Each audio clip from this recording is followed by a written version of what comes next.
Nous sommes rendus à notre troisième vidéo sur l'impôt sur les sociétés. Rappelez-vous, dans la première vidéo, nous avons abordé les généralités. Dans la deuxième, sur comment il fallait déterminer le résultat imposable à l'impôt sur les sociétés. Et dans cette troisième vidéo, nous reviendrons dans une notion qui a été amorcée dans le cadre de la deuxième vidéo, à savoir le calcul du résultat fiscal. Nous verrons plus en détail les notions de réintégration et de déduction à travers la notion des charges déductibles. Si les sujets que nous traitons sur la chaîne vous intéressent, nous vous demandons de vous abonner et d'activer la cloche de notification pour ne rien rater de nos prochaines vidéos. Sur ce, c'est parti pour notre vidéo. Bonjour, je suis Issa Yomenou, je suis expert comptable, entrepreneur et associé au cabinet Lead Finance & Advisory. C'est un cabinet d'expertise comptable et d'audit basé à Port-Gentil. Sur cette chaîne, nous faisons le plaisir de décortiquer pour vous les sujets en lien avec la gestion, à savoir la comptabilité, la fiscalité, la paye, l'audit, la finance. Tous ces sujets finalement sont traités pour participer modestement à votre réussite entrepreneuriale. Avant de démarrer notre vidéo, nous vous rappelons la surprise que nous avons pour vous. C'est un guide, le guide sur la création d'entreprise à travers 9 questions où vous le parcourez très rapidement. Nous avons pris un réel plaisir à l'écrire. N'hésitez pas, si vous avez des questions, à nous les poser en commentaire de cette vidéo. De plus, pour télécharger le guide, il vous suffit de regarder également en bas de cette vidéo. Il y a un lien que nous avons mis pour vous. Comme annoncé en introduction de la vidéo, nous allons décortiquer cette fois-ci la notion de résultat fiscal à travers les charges déductibles. Donc, cette vidéo sera subdivisée en 3 parties. Une première partie où nous allons aller plus en profondeur sur la notion de résultat fiscal. Une deuxième partie, nous allons revenir sur ce que le Code général des impôts entend par charges déductibles. Et dans la troisième partie, qui sera un peu plus longue, on va revenir en détail sur le traitement des charges du point de vue fiscal. Dans la première partie, sur le résultat fiscal, rappelez-vous dans la deuxième vidéo, d'ailleurs si vous l'avez raté, n'oubliez pas, cliquez en haut à droite de cette vidéo pour aller resuivre la deuxième vidéo. Donc on vous disait que le résultat fiscal est égal à un résultat comptable avant impôt plus les réintégrations moins les déductions. Ce qu'il faut savoir, c'est que le résultat comptable avant impôt, comme on le rappelait, venait du compte de résultat. Les réintégrations, quand on parle de réintégration, c'est que c'est une charge qui n'est pas déductible, d'accord, du point de vue fiscal. Donc, au cours de l'année, vous engagez toutes les charges que vous voulez. Mais le fisc vous dit, toutes les charges ne sont pas déductibles. Ça veut dire que vous ne pourrez pas les prendre en compte dans le calcul de votre résultat fiscal. Par conséquent, vous êtes obligé de les remettre, donc de les réintégrer dans votre résultat comptable avant impôt. Donc, quand vous réintégrez les charges non déductibles dans le résultat comptable avant impôt, de l'autre côté, on a des produits également qui peuvent être non imposables. Donc, lorsqu'un produit est non imposable, à ce moment, le produit est déduit. C'est-à-dire qu'à la fin, le résultat fiscal va être égal au résultat comptable avant impôt. Toutes les charges non déductibles vont être réintégrées. C'est ce qu'on va appeler les réintégrations. Tous les produits non imposables vont être déduits. Donc, ces résultats comptables avant impôt, plus réintégration, moins déduction, c'est la somme de tout ça qui vous donne le résultat fiscal. Dans la deuxième partie, nous revenons sur la notion de charge déductible. C'est quoi une charge déductible? En réalité, le Code général des impôts fixe 6 conditions. Donc, la première condition, la charge doit être réalisée dans l'intérêt direct de l'entreprise ou se rattacher à l'exercice normal de l'entreprise. Parce que, en réalité, quand on parle d'intérêt direct, c'est-à-dire que toutes les charges qui ont été engagées au cours de l'exercice doivent avoir un rapport direct avec l'objet social de la société. Si ça n'a pas un rapport direct avec l'objet social, ça pose problème. Supposons par exemple que nous avons un dirigeant d'entreprise qui décide d'aller faire la fête sur un yacht et qui ramène la facture à l'entreprise. Il faut arriver à démontrer le lien entre sa dépense et l'intérêt de la société, notamment la réalisation de l'objet social. Première condition, être réalisé dans l'intérêt direct de la société ou se rattacher à la gestion normale de l'entreprise. La deuxième condition, la charge doit correspondre à une charge effective et être appuyée par un justificatif. Le justificatif, c'est bien sûr une pièce comptable probante. Une charge effective, ça veut dire que l'entreprise a effectivement réeffectué la dépense au cours de l'année, et c'est la deuxième condition. La troisième condition, la charge doit se traduire par une diminution de l'actif net de l'entreprise. En gros, ça veut dire que lorsque vous engagez votre charge, la charge doit participer à venir réduire votre résultat qui viendra impacter par la suite les capitaux propres. La quatrième condition, c'est que les charges doivent être comprises dans l'exercice au cours duquel ils ont été engagés. C'est-à-dire que vous n'allez pas prendre la charge d'un autre exercice qui en plus n'a pas été comptabilisé au cours de l'exercice et vous allez estimer que c'est une charge déductible. La cinquième condition, c'est que la charge ne doit pas être exclue des charges déductibles du point de vue de la loi. Et on le verra par la suite. Quelles sont ces charges finalement que la loi a expressément exclues? La sixième condition, c'est que la charge ne soit pas considérée comme un acte anormal de gestion. Dans la troisième partie, nous allons décortiquer les frais généraux et les charges du point de vue fiscal, à savoir quelles sont les charges déductibles et quelles sont les charges non déductibles. Lorsqu'on parle des frais généraux généralement de toute nature, il s'agit des dépenses de personnel, des cotisations sociales, les impôts et taxes, les dons et libéralités, etc. Donc l'idée, c'est de pouvoir voir en détail de quel type de frais généraux on parle et par la suite, on verra le traitement d'un certain nombre de charges telles que prévues par le Code général des impôts. Cette troisième partie sera également subdivisée en 7 sous-parties. D'accord? Dans la première sous-partie, comme je le disais, au niveau des frais généraux, les frais généraux, on a les dépenses locatives.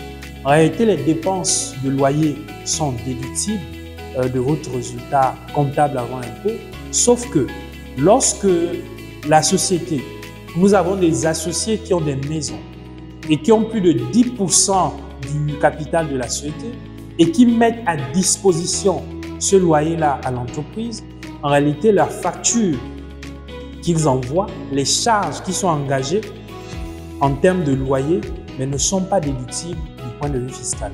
Lorsque vous signez un contrat de bail, le contrat de bail en soi, tous les loyers qui sont engagés, en réalité, ces loyers-là sont bien déductibles. Au niveau des frais généraux, nous avons également les impôts, taxes et amendes. Les impôts professionnels ainsi que les impôts sur la propriété sont déductibles du résultat fiscal. Quand on parle d'impôts professionnels, je pense à la patente, je pense aux licences. Et les impôts sur la propriété, c'est principalement la contribution foncière unique. Les impôts professionnels et la contribution foncière unique doivent avoir été engagés au cours de l'exercice pour qu'ils soient déductibles du résultat comptable avant impôt. Maintenant, lorsqu'on parle d'impôts sur les sociétés, d'impôts sur les revenus des personnes physiques, les amendes, les pénalités, quelles qu'elles soient, ne sont pas déductibles du résultat fiscal. Une autre catégorie de frais généraux, ce sont les primes d'assurance. Les primes d'assurance qui sont contractées par l'entreprise sont déductibles. Dans certains cas, la prime peut ne pas être déductible, notamment lorsque l'entreprise constitue sa propre assurance. Là, cette prime d'assurance-là ne sera pas déductible.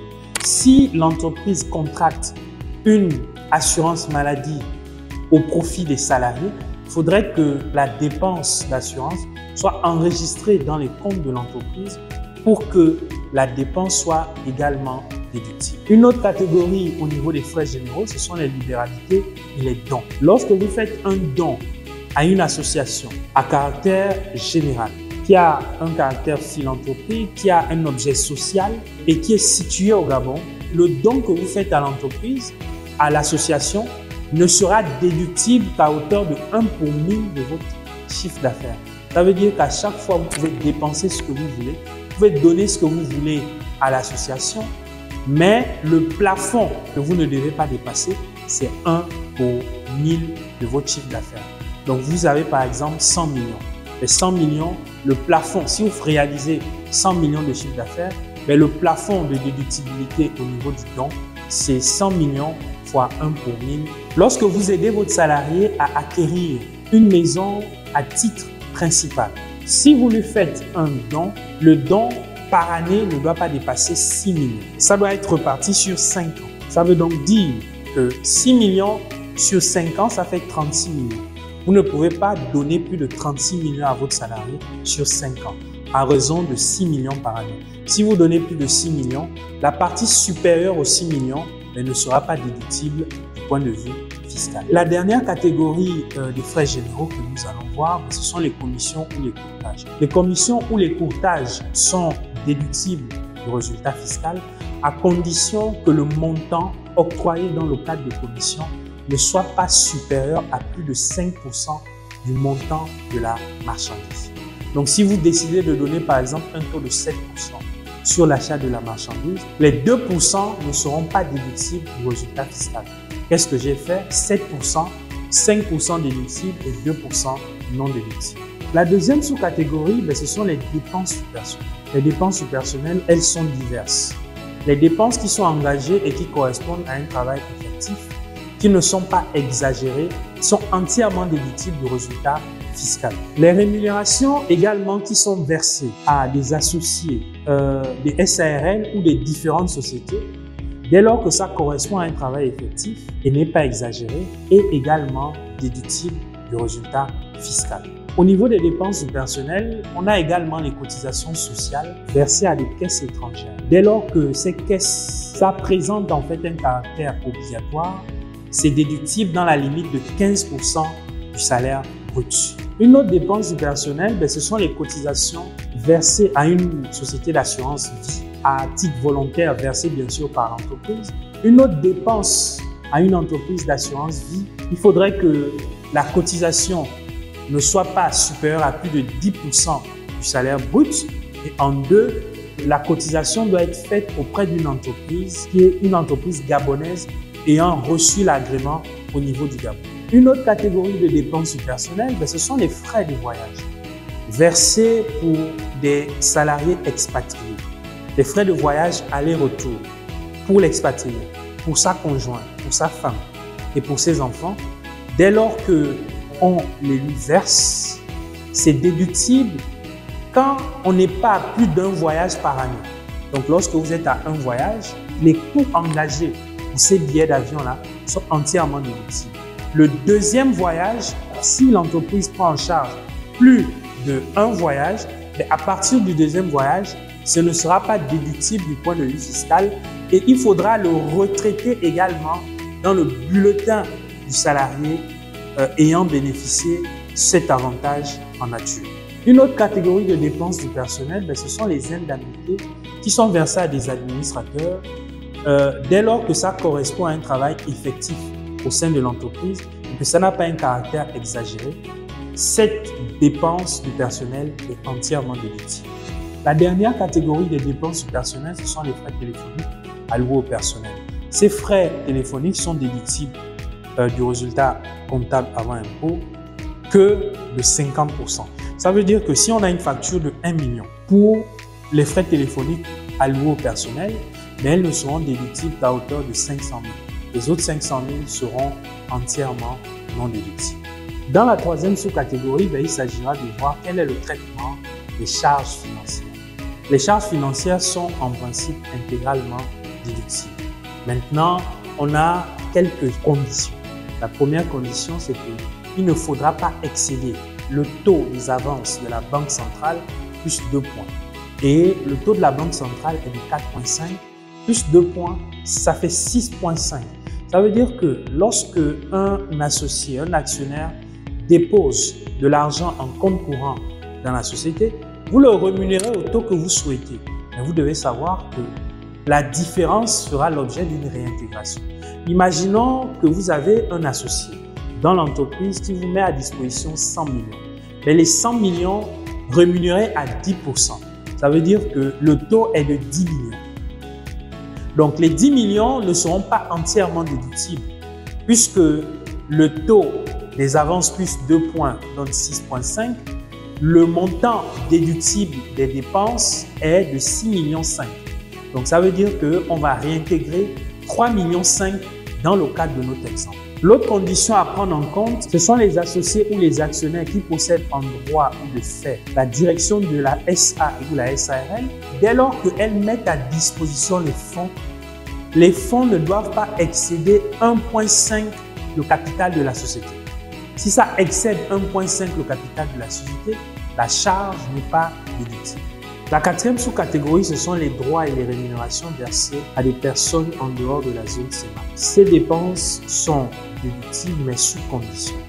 Je pense aux frais généraux de siège, je pense aux commissions, aux frais d'assistance technique, aux dépôts et cautionnements, aux frais d'études, aux frais d'assistance comptable et financière du groupe pour la filiale, sont déductibles, mais déductibles sous condition. Il faudrait que ces frais d'assistance technique-là n'excèdent pas plus de 5% du résultat imposable avant prise en compte des frais d'assistance en question. L'autre sous-catégorie, c'est lorsque vous payez des frais au titre des licences, de marques, d'utilisation de brevets. Il faudrait que les coûts que vous avez engagés n'excèdent pas 5% du bénéfice imposable avant déduction des frais en cause. Donc, vous voyez que dans les deux cas, il y a la notion de 5%. Au niveau des frais de siège et frais d'assistance technique, il faut que vous n'excédez pas 5% du bénéfice imposable.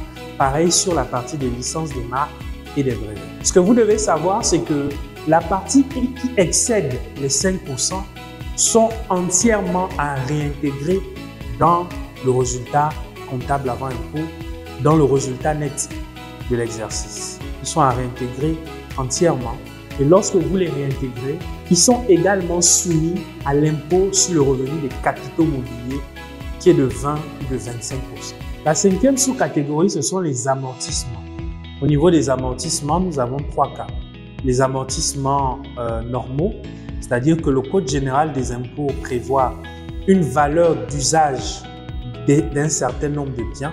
Donc, vous avez obligation de respecter le taux d'amortissement prévu par le Code général des impôts, tout en sachant que les codes prévus par le Code général des impôts, ce sont des taux maximum. Ça veut dire que quand le Code général des impôts prévoit par exemple que les véhicules sont amortis sur 3 ans, si vous achetez un véhicule à 100 millions, ça veut dire que par année, le maximum que vous pouvez constituer, c'est 33 millions d'amortissement. Vous ne pouvez pas aller au-delà. Si vous décidez, par exemple, au lieu de l'amortir sur 3 ans, vous l'amortissez sur 2 ans, ça veut dire que votre amortissement sera de 50 millions. Attention, vous risquez d'avoir une partie de l'amortissement qui ne sera pas déductible du point de vue fiscal. Sauf si vous avez opté pour un amortissement accéléré.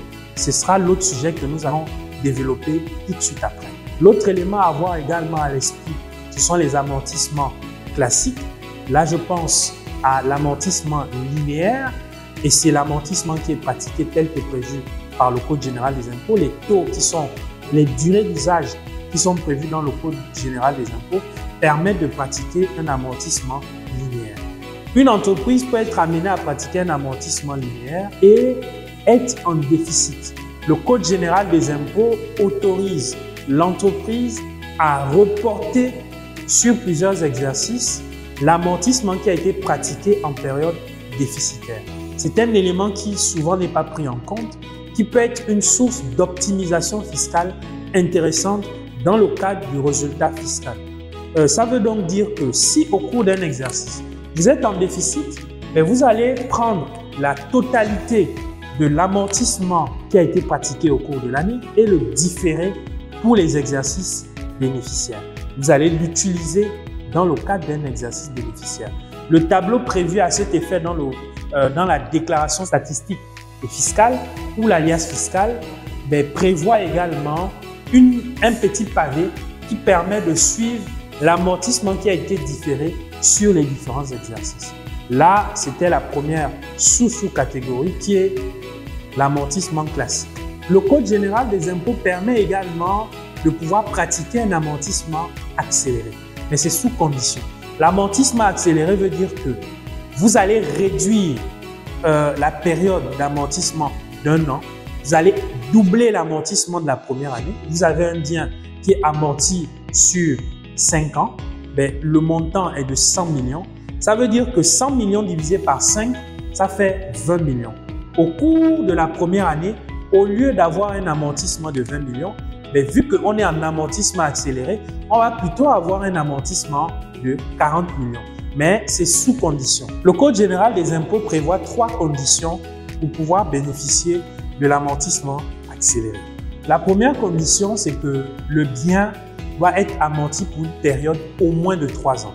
La deuxième condition, c'est que la valeur du bien doit être au moins de 20 millions.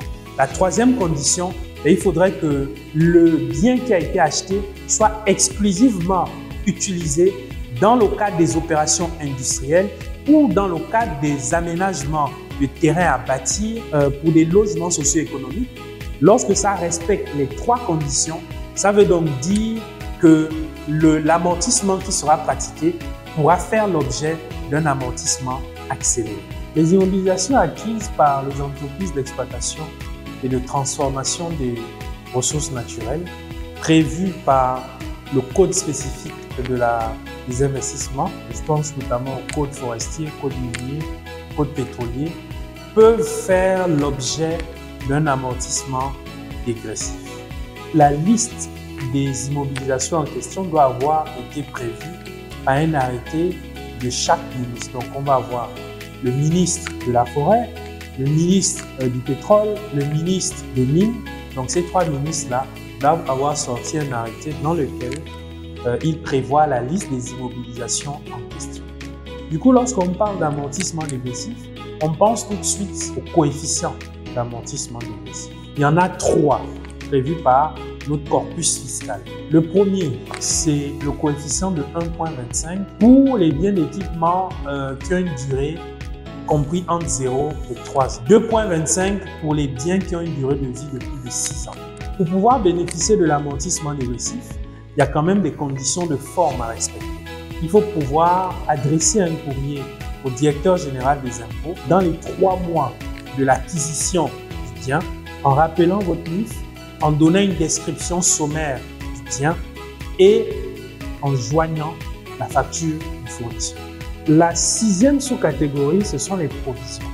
Le principe, c'est que les provisions sont déductibles lorsqu'elles sont destinées à faire face à des pertes de charges de l'exercice qui ont été rendues probables au cours de l'exercice. Là, je pense notamment à la dépréciation pour titre ou à une dépréciation pour créance douteuse, la dépréciation pour IMO. Donc, toutes ces dépréciations-là, en réalité, sont déductibles. Maintenant, lorsqu'on parle de provision pour congés payés, provision pour indemnité de service rendu, ces 2 provisions-là, généralement, ne sont pas déductibles du résultat fiscal. La condition aussi, c'est qu'il faudra aller mettre dans le tableau fiscal prévu à cet effet, il faudra bien aller indiquer toutes ces provisions-là qui sont non déductibles du résultat fiscal et ça aura un impact direct dans la note 39 prévue à cet effet qui permet de calculer le résultat fiscal. La 7e et dernière sous-catégorie, ce sont les charges non déductibles du point de vue de la loi. Rappelez-vous que lorsqu'on était dans la deuxième partie, on parlait de la notion de charge déductible. Dans la notion de charge déductible, il y avait notamment une des conditions qui faisait référence à des charges non déductibles du point de vue de la loi. Mais quelles sont ces charges-là? Je pense notamment à l'indemnité versée à caractère forfaitaire à des administrateurs. Ces indemnités ne sont pas déductibles. Les rémunérations versées d'une société anonyme n'est également pas une charge déductible. Mais sauf que l'acte uniforme OHADA révisé sur le droit des sociétés ne prévoit pas la notion d'administrateur unique. Maintenant, il peut arriver que dans le cadre d'une entreprise, on a par exemple un administrateur général. On peut penser peut-être que lorsque le Code général des impôts fait référence à l'administrateur unique, il pense notamment à la notion d'administrateur général. Si cet administrateur général-là reçoit une rémunération, mais la rémunération ne sera pas déductible. Les allocations pour frais de représentation et de déplacement ne sont pas déductibles dès lors qu'on fait déjà l'objet d'un remboursement à l'intéressé. Donc là, on pense notamment aux allocations qui sont versées à des administrateurs ou à des dirigeants d'entreprise.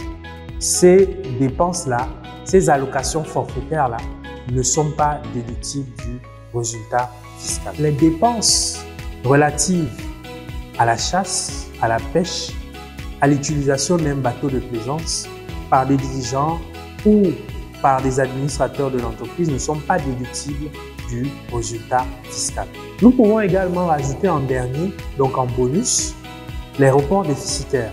Donc lorsque l'entreprise réalise un déficit, ce déficit-là, fiscal j'entends, est reportable sur 5 exercices. Ça veut dire que ça va faire l'objet d'une utilisation dans le cadre du calcul du résultat fiscal. Voilà, nous sommes arrivés à la fin de notre vidéo. Si vous l'avez aimé, nous vous demandons de faire 3 choses. Likez la vidéo, commentez la vidéo et surtout partagez la vidéo massivement autour de vous. Surtout, n'oubliez pas de vous abonner et d'activer la cloche de notification pour ne rien rater de nos prochaines vidéos. On se dit à très vite pour la 4e vidéo.